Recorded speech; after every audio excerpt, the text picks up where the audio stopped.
Xin kính chào quý vị và các bạn. Ngày hôm nay thì tôi lại có một chiếc Lexus nữa để giới thiệu tới quý vị và các bạn.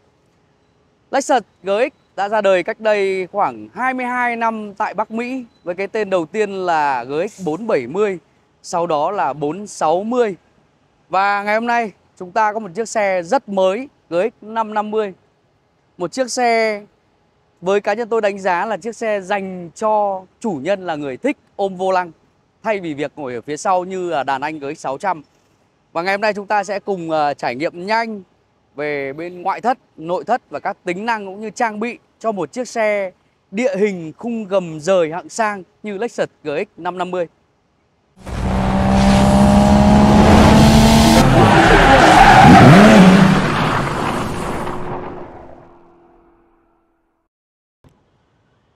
Về kích thước thì chiếc xe GX 550 chúng tôi để ở trên màn hình đây có chiều dài gần 5 mét và trục cơ sở chỉ bé hơn một chút so với LX 600 hay một chiếc xe ở thương hiệu cùng gia đình, đó là chiếc Toyota Land Cruiser, đâu đó khoảng 2m9 về trục cơ sở thì chiếc xe này là 2850.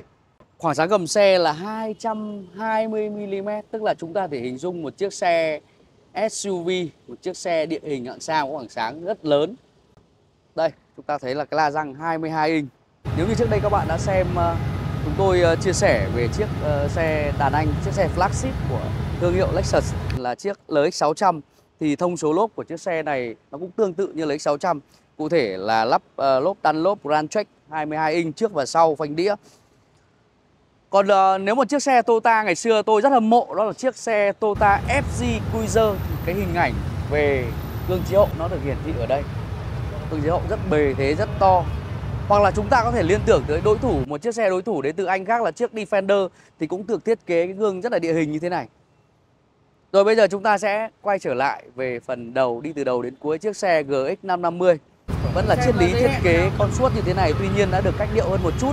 Nó sẽ khác so với LX 600 hay là RX 350. Ở đây chúng ta sẽ có là hệ thống cam 360, cái camera sensor trên kia, hệ thống đèn LED đây, 3 bóng chiếu LED pha cốt. Đèn này là bi gầm này, đèn này là đèn gọi là liếc mở rộng góc chiếu. Các cái cảm biến này, 1, 2, 3, 4 cảm biến phía trước, rửa đèn pha. Về cái động cơ trang bị thì giống so với LX 600, cũng là động cơ 3.5 lít twin turbo kết hợp cùng số 10 cấp. Tuy nhiên thì công suất của chiếc xe này nó sẽ giảm hơn một chút, cụ thể là 349 mã lực và sức kéo mô men xoắn là 650 Nm.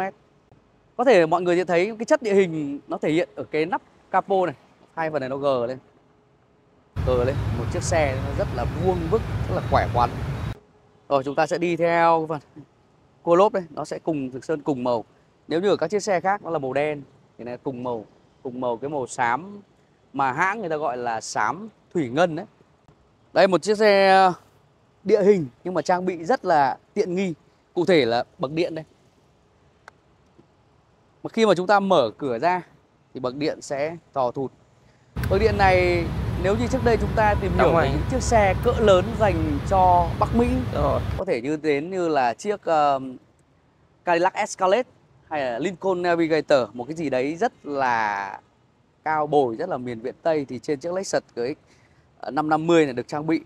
Thì cái bậc này nó sẽ có nhiều cái chức năng, ví dụ như là chúng ta đi quá 5 cây thì tự động đóng vào, và cũng có thể tắt mở ở cái nút ở ngay phía đầu gối phía trái của người lái. Đây, chúng ta tắt đây, nó sẽ thu vào.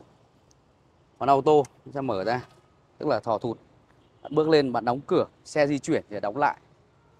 Ngoài ra thì mọi người sẽ nhìn thấy này, nếu như tôi mặc một bộ switch đắt tiền, tôi bước lên cái bậc này và bước lên qua cái phần ba bu lê này thì sẽ không có phần bụi này, không có bẩn này. Nhưng chúng ta đi vào bùn nữa, đi off-road hoặc là đi những cái cung đường nó khó một chút cho camping thì sẽ không bị bẩn, vì cánh cửa đã thiết kế nó rất sâu, nó che cái phần ba bu lê này. Đấy, mọi người thấy nhìn này, đó, che hết. Tuy nhiên thì trên chiếc Lexus, một chiếc xe mà phiên bản tôi đang đứng cạnh đây là anh camera có thể lại gần một chút, là có giá 6 tỷ 250 triệu đồng tại Việt Nam, nhưng vẫn có những di sản rất Nhật Bản, rất Lexus, thậm chí là rất Toyota đây. 6 thì 250 vẫn dùng cửa mở bằng tiền cơ. Và ngoài bên trong này nữa, con chuột cửa đây. Đó, mọi người thấy này. Có những cái gọi là di sản, nó gọi là bản sắc của thương hiệu thì họ vẫn để lại. Vẫn vành 22 inch. Treo trước là độc lập, tay đòn kép, treo sau là thích ứng. Những cái thiết kế chắn như này nó rất là off-road của một chiếc xe. Rồi, phần này là để tiếp nhiên liệu đây. Chúng ta sẽ đi ra phía sau của chiếc GX 550. Cái phần đặt chữ Lexus này nó tương đồng với những chiếc xe khác, và cụ thể như là chiếc LX 600. Cái dải đèn LED này, ủa, nó rất dài và nhìn nó xịn sò. Đấy, logo GX 550. Thì giống như những chiếc xe GX trước đây hay là chiếc Prado thì chúng ta cũng có thể đứng ở đây, mở cái kính này ra. Đó. Thì chúng ta có thể đặt đồ vào đây. Anh camera lại thể lại gần một chút. Đó. Khi mà chúng ta gập toàn bộ cái hàng ghế thứ ba lại thì cái phần này chúng ta có thể kéo thành một cái giá để các cái đồ nhẹ nhàng. Còn phần chỗ này, có nhiều người sẽ hơi tò mò chút, nó là cái gì? Đó là cái cam. Cam này thì nó sẽ chiếu và nó hiển thị lên chính cái gương chiếu hậu ở bên trong xe. Nó có hai yếu tố, một là quan sát, cái thứ hai là nó dành cái sự riêng tư. Ví dụ như tài xế sẽ không nhìn ở hàng ghế thứ hai nữa mà nhìn vào cái cam này, gương chiếu hậu để quan sát phía sau. Nó cũng là một cái sự tinh tế của Lexus trang bị trên chiếc xe của mình để hàng thứ nhất lái xe có thể không nhìn thấy được cái hàng thứ hai khi mà qua cái gương chiếu hậu trong xe. Bây giờ chúng ta phải đóng lại thì mới mở được cái phần này. Nếu như cái này mở ra thì các bạn sẽ không đóng lại được đâu, nó sẽ báo. Tức là bạn phải bắt buộc báo cái này trước. Mạnh tay một chút nhé, một chiếc xe off-road. Đây, đèn báo phanh trên cao, cánh gió này. Ở phía sau nhá, cam lùi này, 1, 2, 3, 4 cảm biến. Một chiếc xe cực kỳ hầm hố. Bản này là bản full cửa sổ chơi, 6 tỷ 250 triệu. Đây, vẫn là một cái di sản của Lexus. Họ vẫn để lốp treo như này. Từ những chiếc xe Toyota gọi là MPV, rồi những xe SUV của Toyota đến Lexus họ cũng để lốp như thế này. Đó, thì chúng ta sẽ phải mở cái phần này ra, ví dụ như này. Đó. Rồi lại mở cái phần này ra tiếp. Sau đó dùng dụng cụ, ví dụ như cái này, để vặn lốp nó hạ xuống. Rồi, bây giờ thì chúng ta sẽ vào bên trong để khám phá khoang lái của chiếc xe địa hình hạng sang Lexus GX 550 với một người bạn của tôi. Và đó là một người bạn rất am hiểu về xe Lexus, các dòng xe Lexus tại Việt Nam, các dòng xe chính hãng. Và bây giờ chúng ta sẽ cùng gặp anh ấy. Và bây giờ thì đây, người bạn mà tôi vừa giới thiệu với quý vị và các bạn, tôi xin trân trọng giới thiệu anh Vũ Xuân Hoàng, là đại diện bán hàng của Lexus. Một người rất am hiểu về các dòng xe Lexus, từ những chiếc sedan, những chiếc SUV cỡ trung. Và đây là một chiếc SUV hoàn toàn mới, chiếc GX 550.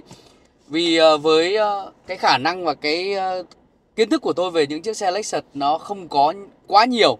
Thế ngày hôm nay tôi xin trân trọng mời anh Hoàng để cùng tham gia video của chúng ta. Anh Hoàng có thể giới thiệu với quý vị và các bạn về những cái tính năng, những trang bị, những cái gọi là đặc sắc, đặc trưng, cái bản sắc nhất của những chiếc Lexus mà tôi được tìm hiểu là những cái nghệ nhân gọi là Takumi của Nhật.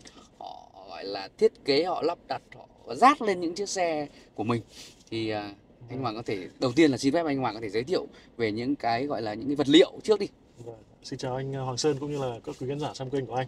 Em xin phép giới thiệu qua thì Lexus GX thế hệ mới thì được thiết kế dựa trên hai cái triết lý là thời thượng và cổ điển.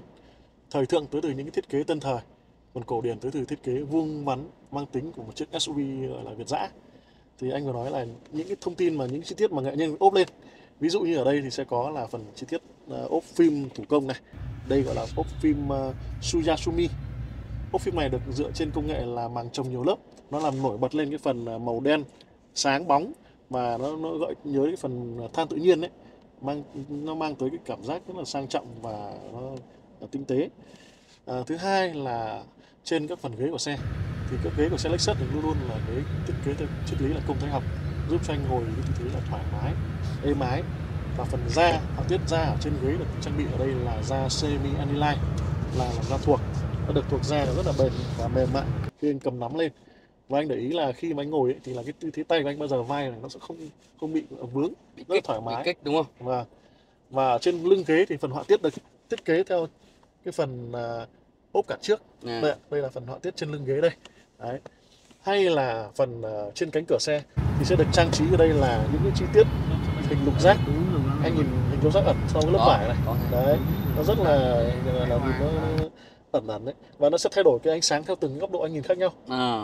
Đó là những chi tiết mà ở đây nó có đèn, khi mà buổi tối mình đi nó có đèn ở trong sau. xe sẽ có cái đèn 64 màu nội thất. Em biển đúng không? Vâng, nó sẽ có 64 màu và 14 chủ đề cho anh chọn theo cảm giác của anh.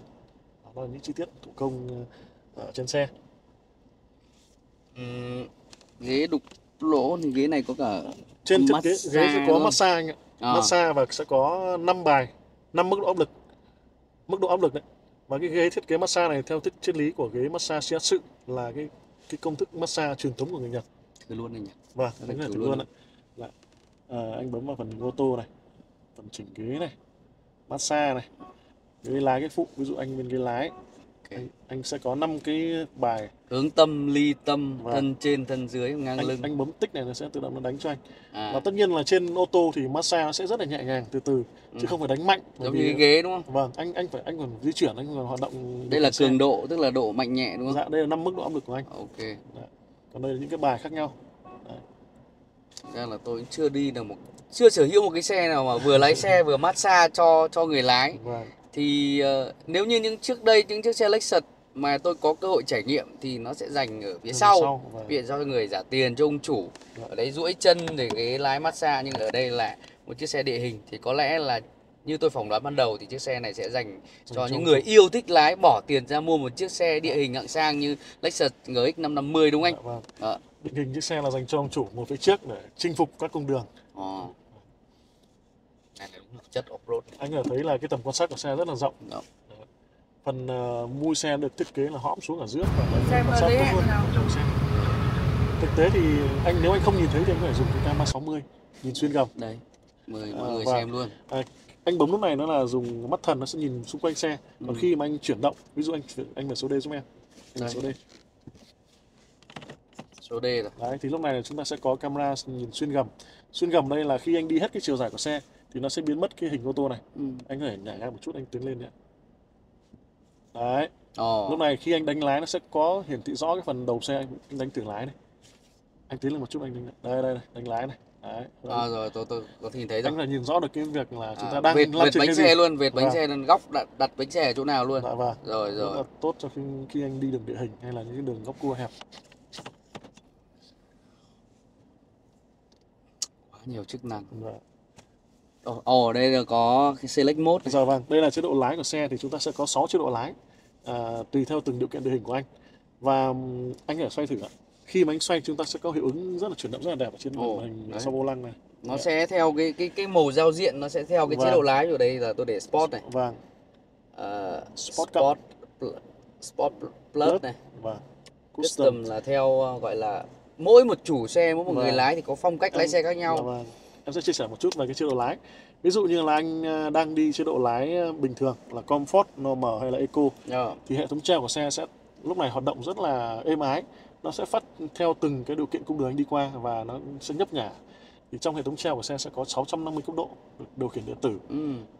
Anh lăn trên một cung đường nào đó thì nó sẽ tự động phân tích và nhấp nhả hệ thống treo làm sao anh êm ái một cách tối đa nhất. Đấy. Hay là khi anh tăng tốc đột ngột thì hệ thống treo đằng sau sẽ làm cứng lại để đảm ổn định thân xe. Hoặc là khi anh vào cua hay anh phanh gấp thì hệ thống treo ở phía đầu ấy, nó sẽ làm cứng lại để làm ổn định thân xe nhanh hơn. Thì khi anh chuyển sang chế độ lái Sport thì lúc này là phần động cơ xe sẽ mạnh hơn nhưng vẫn giữ được cái sự êm ái của hệ thống treo. Còn khi Sport cộng này đấy, thì lúc này hệ thống treo sẽ cứng lại cả 4 hệ thống treo làm giúp cho anh có cái xe thể thao nhất có thể. Rồi. Cứng sóc luôn đấy. Giống như những xe thể thao ấy. Và cái Custom là anh có thể tùy chọn được hệ thống treo, chế độ lái động cơ và cái hệ thống điều hòa. Tức là nó đúng theo chủ nhân gọi là đặc tính riêng của mỗi người, có một số hãng gọi là individual đấy, cá nhân hóa. Và một đặc điểm nữa là khi anh chuyển sang các chế độ lái Sport là màu đỏ ấy, là hệ thống loa của xe sẽ có thêm tính năng là giả lập âm thanh. Giả lập âm thanh động cơ, tức là hệ thống loa sẽ tự động phát ra những âm thanh giống như tiếng bô ấy, làm tăng cái sự phấn khích của anh khi anh hoạt động trên những cung đường địa hình. Đấy, nó bắt đầu hơi off-road rồi đấy. Và off-road. Và rồi một cái nữa là tôi rất ấn tượng, như tôi giới thiệu với quý vị và các bạn đầu tiên, đó là cái gương chiếu hậu. Đó một cái gì đấy nó rất to lớn, nó rất gọi là đồ sộ, nó như là cái thời là chiếc xe đầu tiên của GX, gọi là ra mắt tại Bắc Mỹ, đúng không? 2002, cái đây 22 năm rồi đó. Thì gương to bản. tôi gợi nhớ đến chiếc FJ Cruiser của Toyota đấy. Và được cái là họ đặt lùi vào cánh cửa, thì thứ nhất là cái cột A nó thoáng hơn. Kể cả tôi ngồi ở vị trí này nhưng ở phía anh tôi nhìn vẫn rõ. Cái điểm mù nó sẽ bị gọi là hạn chế tối đa nhất, cái việc là mình không quan sát được, thì nó khá là thoáng. Thì phần nó sẽ giúp cách âm nữa, hạn chế cái việc tiếng gió đập vào thành gương. Đây còn một cái tính năng nữa mà mọi người cũng có thể lắng nghe anh Hoàng chia sẻ. Vì trước đây thì anh Hoàng có chia sẻ với tôi rất nhiều lần rồi, nhưng mà thôi đây để người của Lexus họ chia sẻ sẽ nó rõ ràng hơn về cái gọi là mục đích để tạo ra cái gương chiếu hậu gọi là điện tử này đi. Thông thường thì cái gương chiếu hậu điện tử này là dạng, nếu mà không bật thì nó sẽ là dạng như bình thường. Những lúc này nếu mà anh đang đi trên đường mà anh đi đông người ấy, thì nếu mà anh muốn quan sát phía sau thì anh sẽ bị vướng cái tầm người ngồi phía sau, và nhìn nó sẽ không được rõ khi điều kiện ban trời tối. Thì khi anh bật lên cái nút, ví dụ tôi chở một cô gái mà chưa quen, nó mới mà cứ nhìn đằng sau thì mọi người cũng ngại, đúng rất là ngại. Đây là thực tế đấy mọi người ạ. Và khi anh bật lên thì hệ thống camera sẽ hoạt động và sẽ nhìn rõ được cái phần phía sau. Và với đặc thù là điện tử cho nên anh có thể tùy chỉnh được độ nghiêng, độ cao, zoom xa gần và tùy chỉnh ánh sáng phù hợp với cái điều kiện ánh sáng của anh. Anh chỉnh luôn. Ví dụ như anh muốn chỉnh nghiêng lên cao thấp này, anh chỉnh nó lên lên xuống này. Đây là cái mức ở giữa, tức là mức cân bằng nhất. Hay là sang trái sang phải này. Đấy, để giúp cho anh hoạt động nó tốt hơn. Vì nhiều khi mọi người ạ, mình lùi xe thì mình có cam lùi rồi. Tuy nhiên ở phía trên cái phần gọi là qua cái phần cam lùi họ có thể view được. Thì ví dụ nó có những cái cột, cái bốt hoặc cái hẻm nhà mình vào mà mình không quan sát được, thì cái này nó rất là lợi hại. Và cái camera này sẽ hoạt động riêng biệt so với cái camera 360. Tức là lúc nào nó cũng hoạt động như thế này để anh quan sát là tốt nhất ạ. Thế là chúng ta sẽ quan sát được đủ thứ nhá, trước, trong, sau, bên hậu, bên đó. Ok. Còn đây tôi thấy một cái cửa sổ trời thì chúng ta sẽ cùng tìm hiểu. Đây là một chiếc cửa sổ trời toàn cảnh, và đặc thù của cửa sổ trời này là một miếng kính cứng. Anh có thể tùy chỉnh được là tùy chỉnh cái kính này thành trong hoặc là mờ. Ví dụ đây là kính mờ, anh chỉ cần muốn thao tác thôi, anh bấm đây, nó sẽ thành kính trong, giúp cho anh có tầm nhìn thoáng đãng hơn. Nắng trời này, nắng quá. Tuy nhiên khi mà nắng quá thì anh bấm một lần nó sẽ thành kính mờ, nó sẽ hạn chế được cái ánh nắng. Không thấy gì luôn.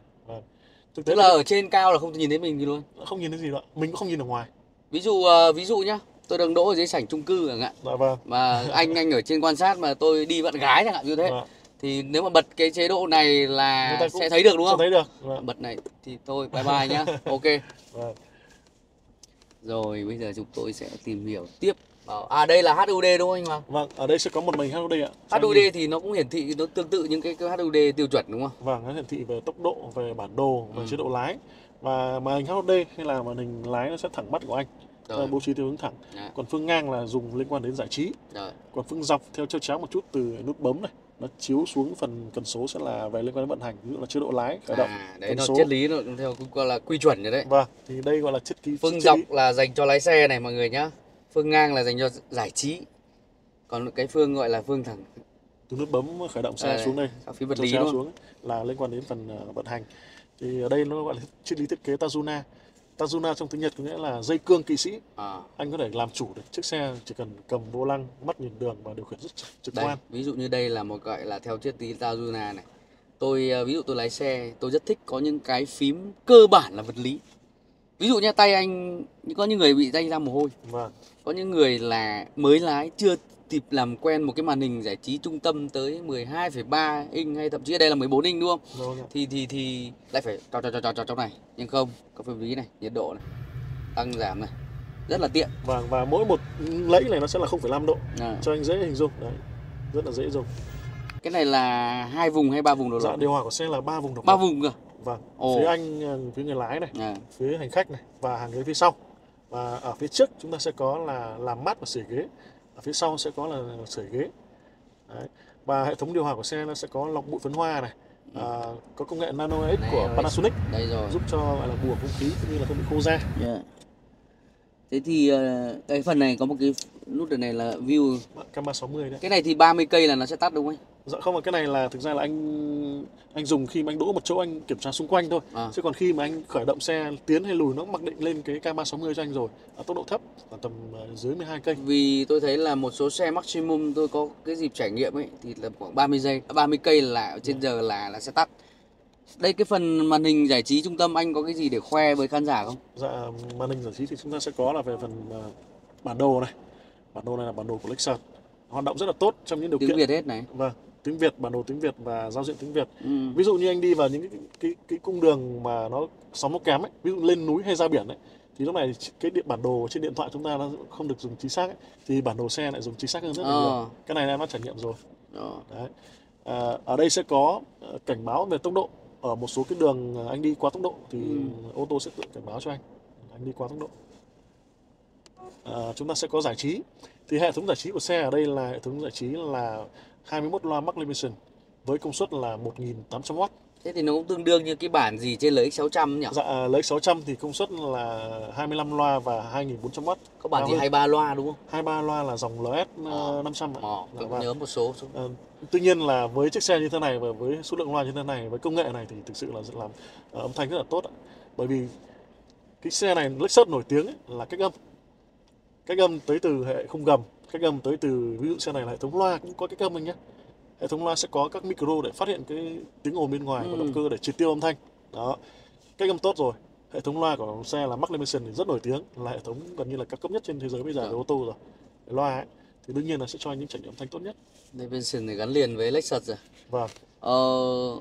Rồi, còn phần nào nữa? Ở đây là hình ô tô, tức là liên quan đến vận hành của xe.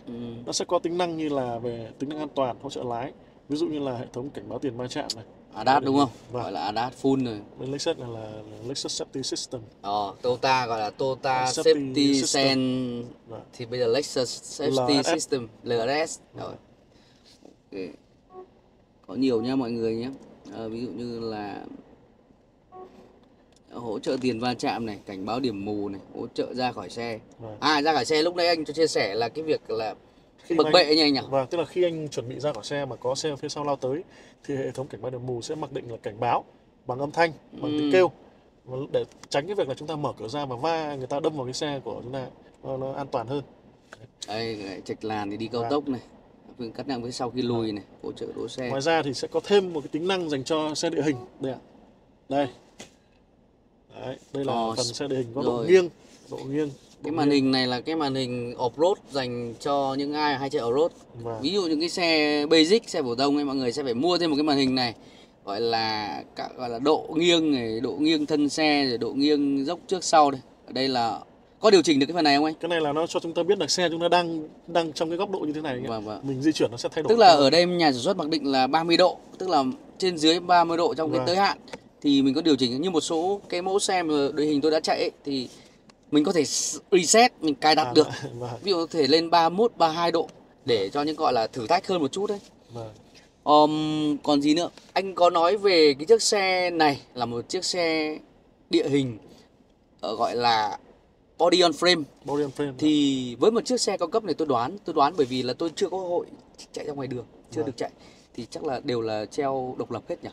Hệ thống treo của xe thì hệ thống treo trước là độc lập tay đoàn kép. Hệ thống treo sau là phụ thuộc liên kết 4 điểm. Cùng với hệ thống thanh cân bằng thanh giằng ấy, là được trang bị là thanh giằng ABS thích ứng thông minh, giúp cho anh là phản hồi rất là tốt với từng điều kiện đường khác nhau, giống như em vừa chia sẻ về chế độ lái ấy. Thế cái vệt này, hai cái vệt này thể hiện đây là phanh và máy gia tốc. Từ chân ga và chân phanh của anh đạp nó sẽ lên cái lực phanh ở đấy. Rồi, nó hiển thị ở đây luôn. Và anh thử đạp phanh. Thử một chút nhé. Vì đây là xin phép mọi người là đấy, trong cái điều kiện là anh đạp phanh nó lên này. Rồi. Đấy, em sẽ tắt cái này đi. Đấy. Phanh lên này. Đang phanh này. Ga một chút, anh ga một chút này. Bây giờ ga này. Ga đấy. Đó. Tại vì chúng ta đang ở địa hình bằng, nó không phải độ nghiêng cho nên là cái phần này nó chưa hoạt động. Rồi tôi lùi lại để lấy không gian. Ấy, mọi người thể thấy cái cam này rất là nét. Anh có thể tùy chỉnh được cái phần nhìn rõ hơn phần đau bên phía sau này. Phía sau này. Rồi. Chúng ta sẽ tìm này. Cái này theo thuật ngữ người ta gọi là transparent bonnet, hoặc là có nơi người ta gọi là cam 540 độ đấy. Dạ. Soi cả gầm. Và Rồi. ngoài ra ở trong điều kiện địa hình cũng có thể dùng thêm một tính năng nữa là phần nút bấm này. ECT. Vâng, Second. ECT và 2, tức là khi anh bấm nút này thì hệ thống số của xe sẽ mặc định là số 2 luôn cho anh. Và anh Rồi. hoạt động trong những cung đường như là đường xấu, đường trơn trượt. Đấy, dành cho off-road đấy đúng không? Off-road. Và Rồi, ok, đây có phanh tay điện tử auto hold rồi. Những cái cần số này đặc trưng của Lexus.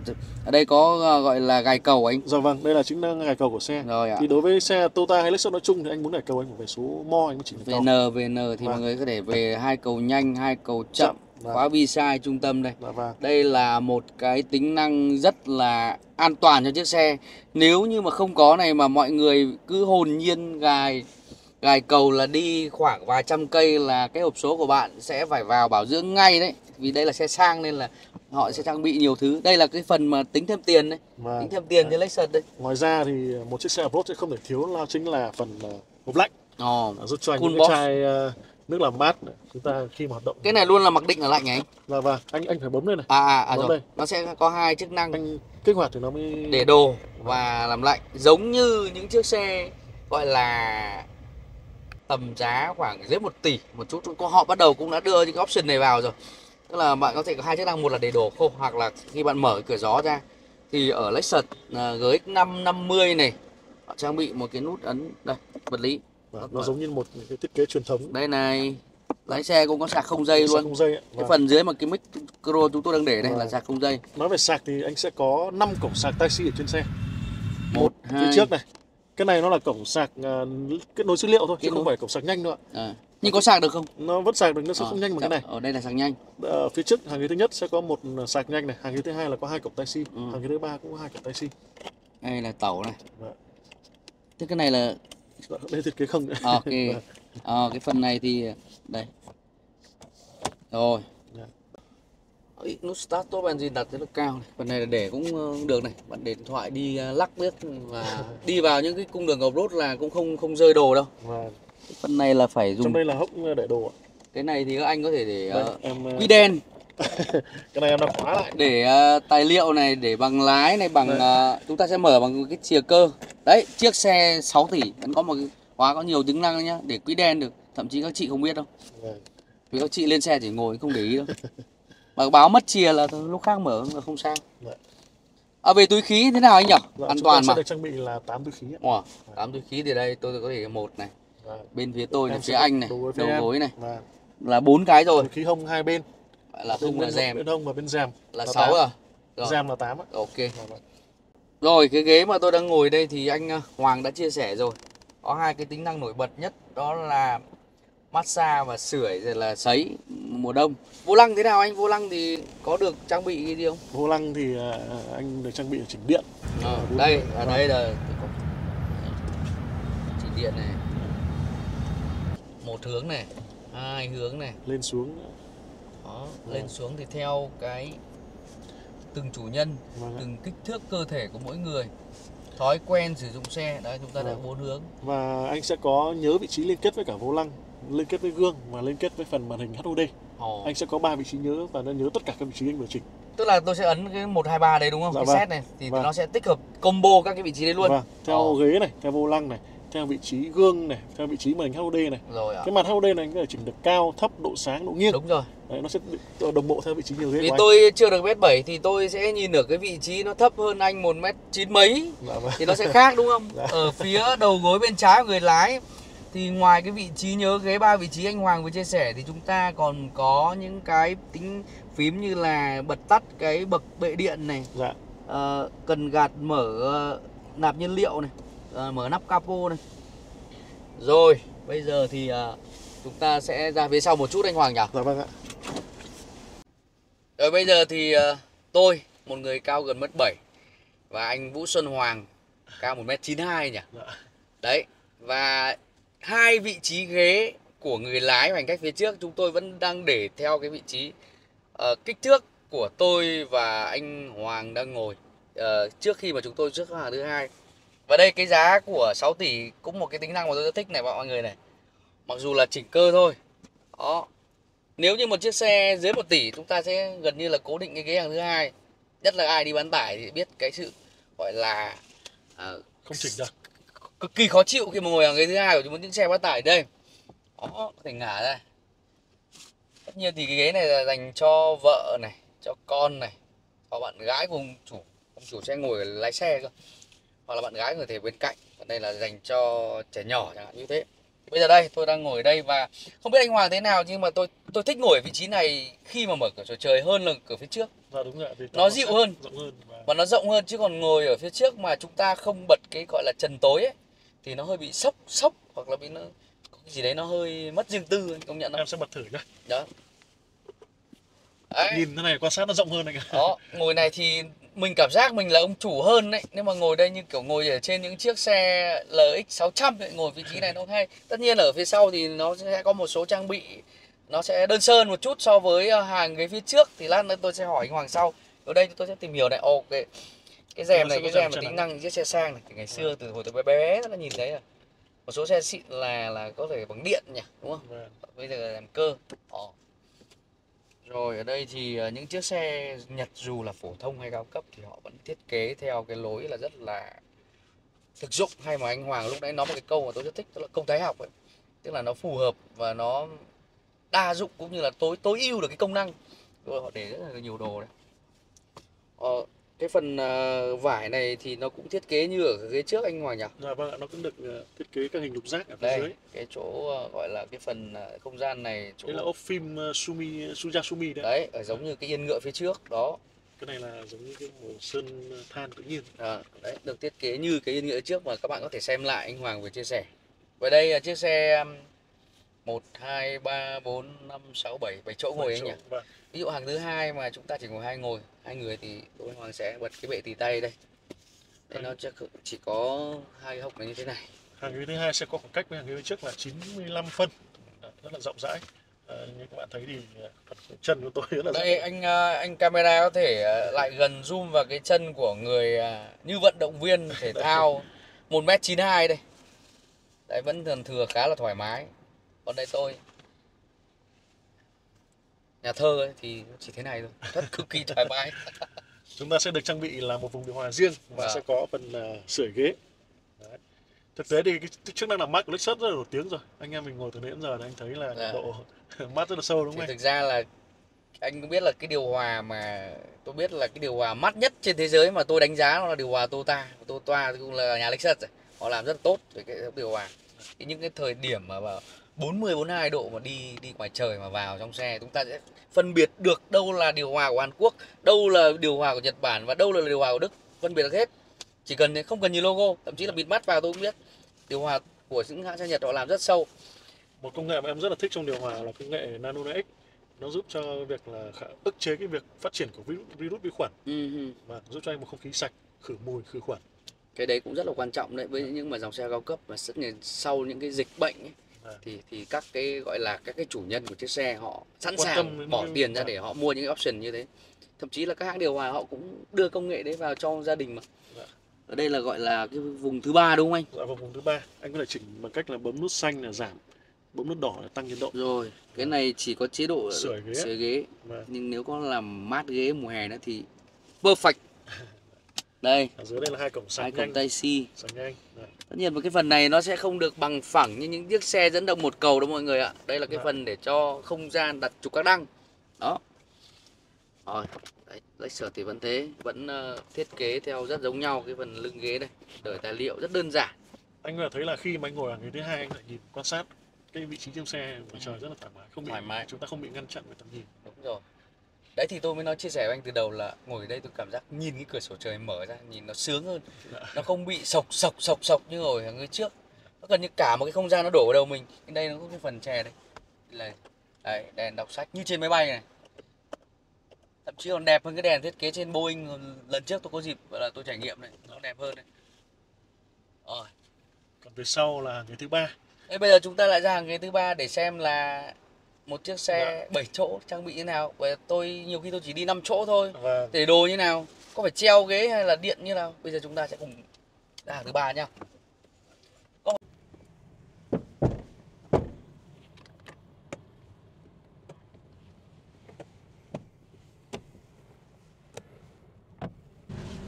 Đây là một hình ảnh minh họa vô cùng trực quan và sinh động giữa tôi, người tí hon, bên cạnh người khổng lồ Vũ Xuân Hoàng. Đây mọi người, anh camera đây phải gần nhá. Đây là cái vị trí mà lúc nãy tôi với anh Hoàng ngồi ngả hết ghế đúng không ạ? Dạ. Đây, rất thoải mái ở hàng ghế thứ hai. Nhưng hàng ghế thứ ba nếu mà nhét một ông 1m92 vào thì sẽ như thế này. Một là những chiếc xe gầm cao, ví dụ như là những chiếc xe SUV của nhà Toyota Lexus ấy, thì ngồi hàng thứ ba như thế này thì cũng không hề dễ chịu với một người bình thường như tôi, bởi vì bị độ cao, đầu gối bị đẩy lên như thế này. Còn đây, một người 1m92 ở khổng lồ đây, mọi người thể thấy này, chân này anh có thấy khó chịu đúng không? Chân này, kích lên này, đầu này. Đó. Thế nên là anh Hoàng chỉ dành cho anh phù hợp với người lái, chủ xe thôi. Cùng lắm là ngồi hàng thứ hai, còn tôi thì cũng ngồi ở đây được. Đây mọi người thấy đây, anh camera lại gần nhá. Mặc dù cái đầu gối này với cái vị trí ngồi này đi xa không thoải mái đâu, nhưng mà cái chân thì vẫn ok nhá, vẫn ok. Nếu như mà anh Hoàng có thể ngồi ở vị trí thứ hai, hàng ghế thứ hai này, ngả hết ghế ra thì tôi ngồi ở sau vẫn thoải mái. Vậy nên là cái hàng ghế thứ ba này dành cho một người cao 1m70 trở xuống là phù hợp. Còn cái ông bên cạnh như này thì mời ông lên trên hoặc mời ông lái xe, để ông này ngồi cực quá. Thôi biết vậy. Thì bây giờ chúng ta sẽ cùng điểm qua một số cái trang bị. Ví dụ như là ở đây là cái phím này tôi nghĩ là sẽ để làm gì anh nhỉ? Để ngả ghế anh ngả lưng đằng sau anh ngả và tiến lên. Ngả và tiến lên đây nhá. Cái phím này tôi đang chỉ đây, có lẽ anh Hoàng cũng có bên đó đúng không? Vâng ạ. Là cho mỗi ghế độc lập là điều chỉnh độ ngả. Tôi cứ nghĩ là nó fix cứng rồi. Đây, tiến lên này. Tiến lên để làm gì? Khi mà bạn cần để một cái đồ gì đó mò mỏ thôi, mà bạn cần cái không gian thì thôi hy sinh cái việc độ ngả ghế. Còn nếu không ấy thì đây, nó chỉ đâu đó được khoảng dưới 5 phân. Ở đây có cổng tai si này, có hộc đựng nước, 2 chai nước. Và anh sẽ có một vùng điều hòa ở phía trên. Đây, đấy. Những chiếc xe 7 chỗ của hãng xe Nhật thì họ cũng rất chu đáo, thực dụng, tức là ở đâu cũng có gió, ở đâu cũng có đèn, ở đâu cũng được mát. Rồi, vậy thì đây. Rồi, bây giờ thì chúng ta sẽ làm một bài thử, tức là khi đi một chiếc xe 7 chỗ nhưng mà chỉ có 5 người thôi, ví dụ gia đình, bạn bè hoặc là chở bé nhỏ ấy, thì hàng ghế thứ ba chúng ta sẽ để vali, để đồ. Thì chúng ta sẽ cùng tìm hiểu cái không gian khi mà hạ hàng ghế thứ ba xuống. Rồi bây giờ chúng tôi sẽ cùng gọi là sắp đặt cái không gian phía sau với chiếc GX 550. Cái này là cũng có đá cốp anh ạ. Cốp đúng không? Vâng. Điện. Trong điều kiện mà anh dựng hàng ghế thứ ba lên thì cái diện tích của hành lý ở đây nó sẽ là 285 lít. Và khi gập xuống thì sẽ là 1095 lít. Rồi, bây giờ ta gập xuống nhá. Vâng ạ, đây, em sẽ chỉnh gập đây. Rồi, gập xuống là Cơ đầu tiên là cái tựa đầu nhá. Ở đây điện này, mọi người có thể gần này. Nó sẽ có hai cái ghế, hai cái phím chỉnh điện độc lập. Đấy, hạ xuống. Nó cũng nhanh thôi. Tức là nó sẽ hạ được trong cái điều kiện cái hàng ghế thứ hai ngả hết đúng không? Dạ vâng ạ. Đó. Vì nhiều mẫu xe là chúng ta mà ngả hết là nó bị kích, nó bị chạm. Lúc này thì chúng ta sẽ có một cái không gian là 1095 lít. Anh có thể để được khoảng tầm 4 bộ gốp cỡ lớn. Cho một fly đi chơi rồi. Vâng, hay là 5 cái vali cỡ lớn. Dạ. Cái này mà mọi người đi ra sân bay, đi nước ngoài ấy, vali cỡ lớn thì vẫn được, trong nước thì vô tư. Và ngoài ra nếu anh dùng 5 chỗ thì anh sẽ có thêm một cái thanh thể thao để anh khai hành lý. Đây, anh có thể mang cái thanh thể thao. Và cái thanh thể thao này nó sẽ có sự bất tiện mọi người nhé. Lát nữa tôi sẽ chia sẻ thật. Mặc dù đây là chiếc xe 6 tỷ 250 triệu. Cái sự bất tiện đầu tiên ấy là nếu như mà tôi mua xe thì cái việc mà tôi gọi là lắp đặt cái này cũng rất khó khăn này. Xin phép anh Hoàng. Đây mọi người, anh camera đứng góc này đi. Đây, xin phép anh Hoàng này để cho tôi ví dụ những người mà có tiền, không phải tôi nhá. Đấy. Đây này. Bây giờ tôi đứng ở đây mà bê được cái thanh này ra thì cũng khó khăn. Đó, nhưng mà thôi, những ai mà chắc là ông chủ mà thấp bé như tôi thì mà mua xe này thì chắc là sẽ có những cái bạn hỗ trợ trợ lý chẳng hạn. Cái phần này là mình một cái để đồ đúng không anh? Vâng ạ, anh gia tăng thêm cái không gian để đồ cũng như là điều hòa nó bước xuống đây. Nhẹ nhàng thôi. Đồ ví dụ như là trẻ em thích gấu bông, gấu biếc để tài liệu, còn cái này để vali. Còn nếu như mà Ngồi 7 chỗ thì cái phần này cái gọi là cái dây này để đâu anh? Chúng ta tháo ra, một là anh cất đi hay là để chân xe thì phải để ở trên hàng ghế phía trước. Bất tiện mọi người nhé, bất tiện, đây là một sự bất tiện trên chiếc xe 6 tỷ 250 triệu. Sự bất tiện trên xe, cũng phải nói thật nhá, không phải anh Hoàng người Lexus tôi không dám nói đâu. Bởi vì cũng phải tính toán lại ở cái hệ facelift đây.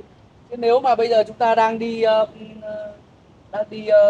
với chiếc xe gọi là 5 người.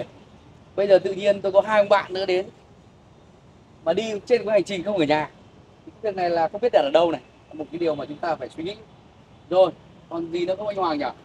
Vâng, và một cái chi tiết À mà đây nữa này, anh Hoàng chưa chỉ cho mọi người. Đây tôi sẽ chỉ mọi người. AC 220V 100W. Như vậy thì chúng ta sẽ có một cái ổ cắm. Off-road thì phải gắn liền với camping. Camping thì gắn liền phải đun nước, ăn mì tôm, đun cà phê, ngồi hít hà gió trời. Đó. Thì cái ổ điện này cực kỳ là quan trọng. Ổ điện này thì hãng đã test chưa anh? Tức là khi mà cắm được trong bao lâu hoặc cắm được những thiết bị gì nhỉ? như anh thấy là đây là một chân cổng là cổng hai ổ cắm đấy, hai chân đấy. Dạ. Và nguồn điện là 220V thì nó dùng đến khi nào hết điện thì thôi anh ạ. Dạ. Vâng. Mọi người lưu ý nhá, đi camping là dùng Thì- điện là cũng Thì ở trên màn hình của xe sẽ có một cái bảng hiển thị cái ắc quy đấy ạ. cảnh báo, cảnh Vâng, báo, nó có ắc quy ở trên đấy ạ. cảnh báo. Và có thể là sẽ có một cái an toàn như này, tức là đến cái phần trăm năng lượng nó sẽ ngắt để nó bảo toàn ắc quy chẳng hạn. Như Vâng. thế. Cái đấy chúng ta sẽ cùng tìm hiểu sau. Rồi bây giờ mời anh Hoàng có thể chia sẻ thêm một chút nữa về cái không gian phía sau này không ạ? Cái Đây. vâng. Một chi tiết mà chiếc xe được hưởng thụ từ thế hệ trước cho chính là cái phần cửa kính ở phía sau có thể mở lên. Như anh nói là anh đi camping chẳng hạn, thì anh muốn lấy đồ nhanh thì anh bấm vào đây. Đấy. Anh bấm một nút bấm thao tác chúng ta sẽ mở được cái phần kính này lên ạ, để lấy đồ phía trong. Đấy. Nhưng mà quý vị lưu ý là khi mà mở kính này lên thì cái phần cốp điện này sẽ không hoạt động nữa. Nó sẽ không hoạt động nữa bởi vì đang mở phần kính. Rồi. Phải đóng thật chặt, đóng vào đúng không? Vâng ạ. Đóng hơi hứng là không được nữa nhá. Như thế này sẽ không được, được anh phải nhá. đóng mạnh ạ. Rồi, thì bắt đầu mới mở được cốp điện đây.